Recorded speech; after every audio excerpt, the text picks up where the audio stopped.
This is the last topic of our electrochemistry block.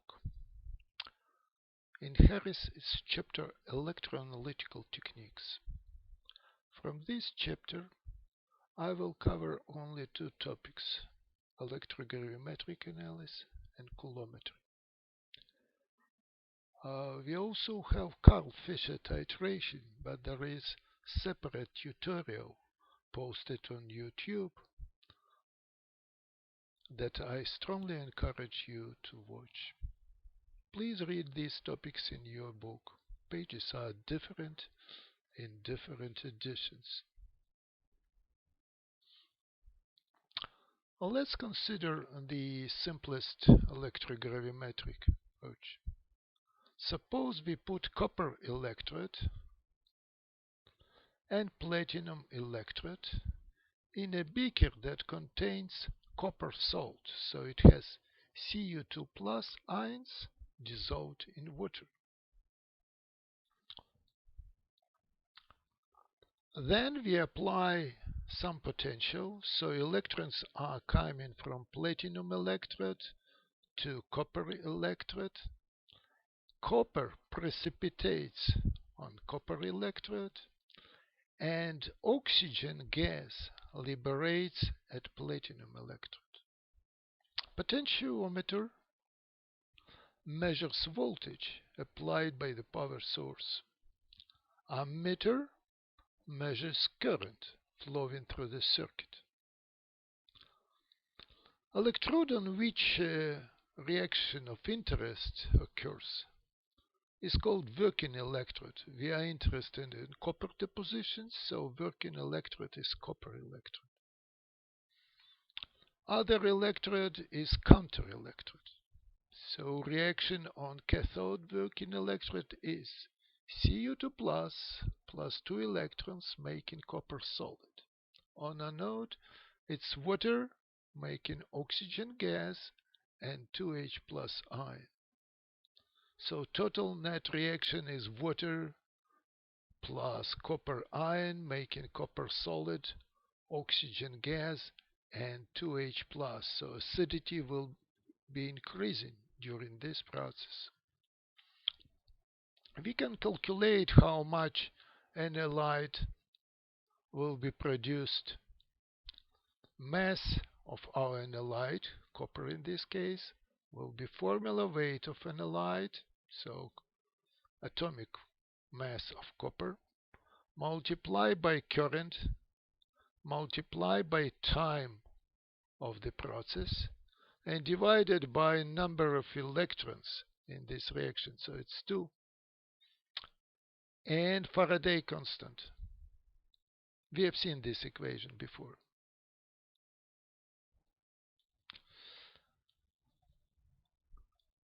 Electroactive species is one that can be oxidized or reduced in electrodes. We can regulate potential of working electrode to control which species will react and which will not. Metal electrodes are polarizable, which means that their potential are easily changed when small currents flow. It's very important to understand that all the electrodes we were discussing before were at very low currents, almost zero. Now we talk about relatively large currents. So the processes are shifted from equilibrium. Nernst equation does not work properly anymore, and we have more complicated case. It's a good idea to use some reference electrode in addition to our working electrode, because this reference electrode will have zero current and will have more stable potential. So we can measure potential only of our working electrode, discarding potential on our auxiliary electrode versus this non-polarizable electrode. So we are measuring potential between these two. This is stable, with zero current.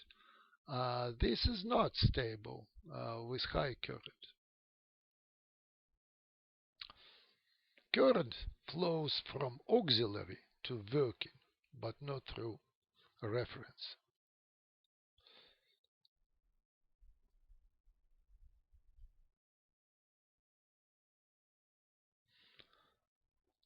In electrogravimetric analysis, a light is deposited on electrode by electrolysis. Electrode is weighed before and after deposition. The increase in mass tells how much analyte was deposited. We can measure copper in solution by reducing it to solid copper on clean platinum electrode. You see, it's not a flat platinum. It's platinum gauze. It's a kind of net of thin platinum wire interconnected. It has very large surface area. The counter electrode is usually simply platinum spiral. We do not care much of it. Oxygen is liberated on that counter electrode. Because of a high price of platinum, these electrodes are relatively expensive. You'll be paying around $1,000 for each. That's why it's a little bit problematic procedure. Now, how we know that all copper deposited on electrode? First, color of copper ions, blue color, will disappear if you have no copper left. Next, no deposition on freshly exposed electrode surface. So, for example, you add a little bit of water to your solution and watch what happens. If a freshly dipped surface of platinum is not changing its color, platinum is gray, copper is yellow-red, then all copper is deposited.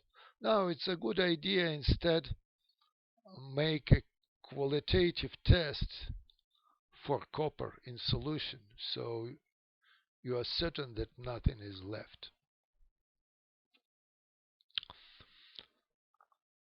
On this chart it's visible that Nernst equation, this dotted line, does not describe the whole picture. Nothing happens at theoretical Nernst potential, which should be here. There is some current with deposit all the way to 2 volts, and only after that, yes, you have real process going. Now, you do not want to apply too much voltage, because if you apply high voltages, say around 5 volts, you'll have hydrogen of water reduced together with your copper, and this is something you do not want.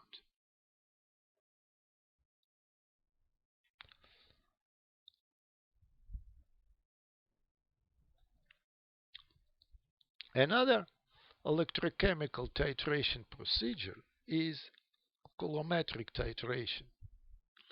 The formula is exactly the same, the process is exactly the same. But now we are not measuring weight directly. We are measuring current, we are measuring time, and then from these numbers we calculate mass of analyte.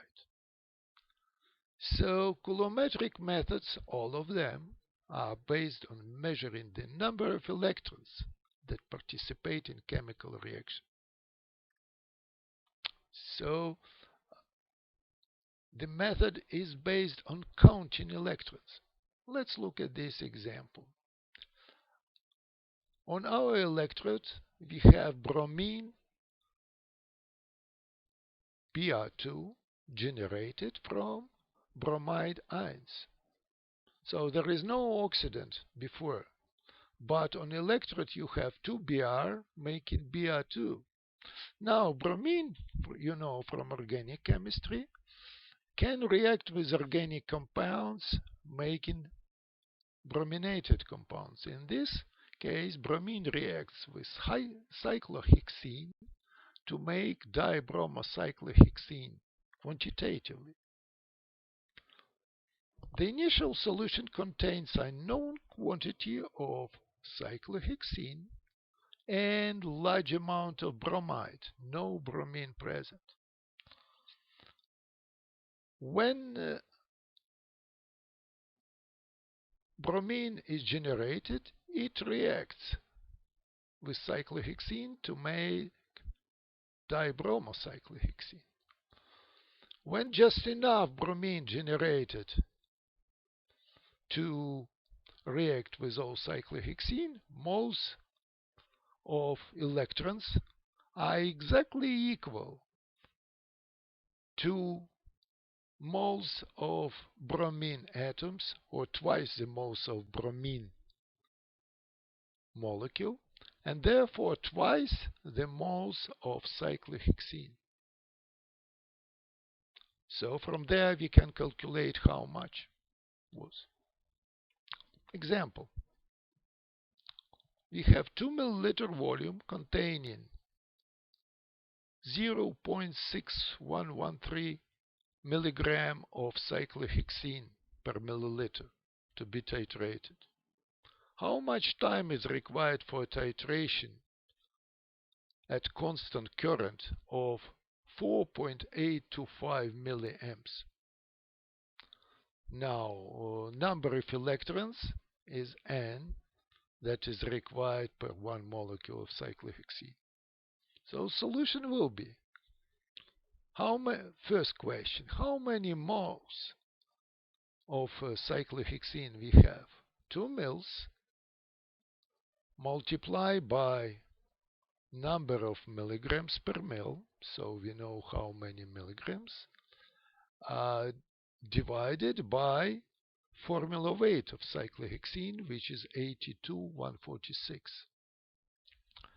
Our units will be, because we are using milligrams, units will be millimoles. So result will be 0.01488. Next, let's calculate how many moles of cyclohexene we have. It's current multiplied by time divided by N, which is 2, and Faraday constant. From here we can figure out time. Time will be moles of cyclohexene divided by current and multiplied by number of electrons and by Faraday number. Doing of these calculations, we are getting 595 seconds, which is almost 600 seconds, which would be 10 minutes. Reaction requires just under 10 minutes for completion. From other hand, if you know time, you know current, and you know N, you can, and formula weight, you can calculate mass. That's how we calculated results of coulometric titration.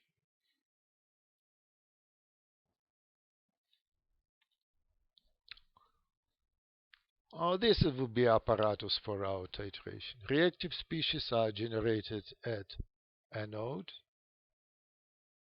here. Cathode produces hydrogen from solvent, which does not interfere with our reaction. In some cases, if it's interfere, it's a good idea to put a membrane, freighted glass disc, and have it bubbling separately. So advantages of coulometry. It's precise. It's very sensitive. You have seen that we are using milligrams and some milligrams qualities. Now we can use unstable and volatile reagents because they are reacting instantaneously. For example, bromine is volatile. It's very inconvenient to prepare bromine solutions, but here it reacts same moment it's created.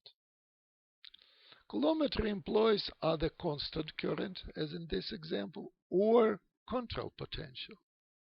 Constant current methods like this example, are called coulometric titrations. If we know current and time of reaction, we know how many coulombs are delivered. Essentially, we titrate and then figure out time and do very simple calculation. On the other hand, we can control potential at which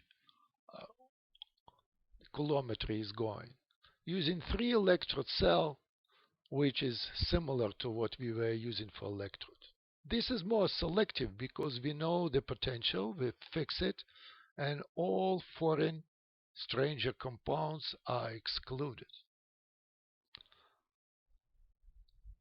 Because working electrode potential is constant, you have first order kinetics, and current decreases exponentially as an light is consumed. Charge is measured by integrating current over the time of reaction. So you have integral of current over dt from starting time to ending point. Harris shows an example of fructose oxidized electrode by control potential coulometry catalyzed by enzyme. We are using HgCl electrode as a reference. Electrons from fructose go through enzyme and into the electrode. Total charge transfer from defructose into electrode is area under current versus time curve given by this integral. So you can see 2 electrons for this reaction is necessary. Now we can consider very simple example. If the current is exponential, which should be for first order kinetics, you remember from your Gen Chem class, first order kinetics, decay is exponential. You can take the integral analytically. So you think that it starts at time 0 and goes to infinity. Of course, you do not measure current at infinity. So this is integral that can be easily calculated from your calculus, and it is simply starting current at time 0 divided by rate constant. This can be easily determined if you plot a log of current versus time. You'll have a straight line with slope that will be k, and intercept here log of I0. So you have these two numbers and you can calculate them and hook Q into equation for mass of your analyte. Then put formula weight, fructose, Faraday constant, and number of electrons. Keep in mind that in this case we can measure very small current and very short time, just several seconds for example. So Faraday constant is a big number. So if you have, say, 10 to the negative 5, 10 to the negative 6 coulombs of electricity, which can be easily measured, and you divide by 100,000 Faraday number and by 2, you have very small amounts here. We are talking about nanograms of fructose determined. This makes this method very sensitive and very convenient for determining small amounts of organic compounds. You may want to look in Harris for more details of this experiment. One of most convenient applications of coulometric titration is Karl Fischer titration of water. Water is fantastically important. It's present in practically all organic species, in pharmaceuticals, in solvents, and it needs to be determined. Titration usually performed or by titration, usual titration, delivering titrant from automated burette, or by coulometric generation of I2. Volumetric procedure tends to be appropriate for large amounts of water, can go as low as 1 milligram, and coulometric procedure is good for anything below, say, 10 milligram, all the way to fractions of microgram water. To figure out the end point, we usually use so-called bipotentiometric endpoint detection, immersing two platinum electrodes here and measuring current through them, or fixing the current between them and measuring potential necessary to adjust to this current. This can be done practically by any voltmeter, but it's always present in automatic Karl Fischer titrating. Please see videos listed at Blackboard for detailed information into this very important method. So we are done with electrochemical methods with this slide.